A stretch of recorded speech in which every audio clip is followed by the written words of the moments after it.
Mind Lionel Scaloni.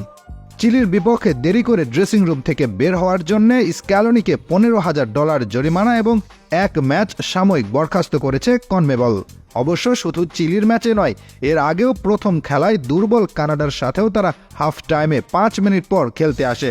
Half টাইমের জন্য বরাদ্দ সময় 15 মিনিট থাকলেও কানাডার প্লেয়াররা মাঠে চলে আসেন, কিন্তু আর্জেন্টাইন খেলোয়াড়দের কোনো খোঁজই নেই।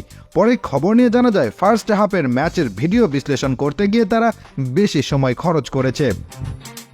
কানাডার সাথে এমন কাণ্ডে হতবাক হয়ে কানাডিয়ান কোচ আর্জেন্টাইনদের বিরুদ্ধে কুটচালের অভিযোগ এনেছিলেন। তিনি জানিয়েছিলেন, যদি আগে থেকেই বলা হতো 20 মিনিট টাইম, তাহলে আমরাও আরেকটু বিশ্লেষণের সুযোগ পেতাম। তিনি এটাকে অখেলোয়াড় সুলভ আচরণ বলেও উল্লেখ করেন। বিভিন্ন মাধ্যমে শোনা যায় এর জন্য আর্জেন্টিনাকে হয়তো জরিমানার সম্মুখীনও হতে হবে।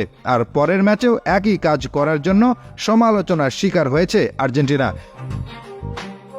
তবে এবার আর শুধু সমালোচনা নয়, সাথে সাথে পেতে হলো শাস্তিও।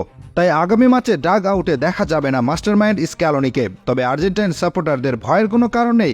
আগামী ম্যাচে স্ক্যালোনির জায়গায় ডাগ আউটে দায়িত্ব পালন করবেন আর্জেন্টাইন লিজেন্ড ও স্ক্যালোনির সহকারী পাবলো আইবার।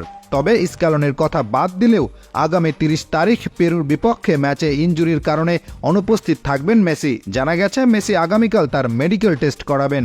চিলির ম্যাচের পর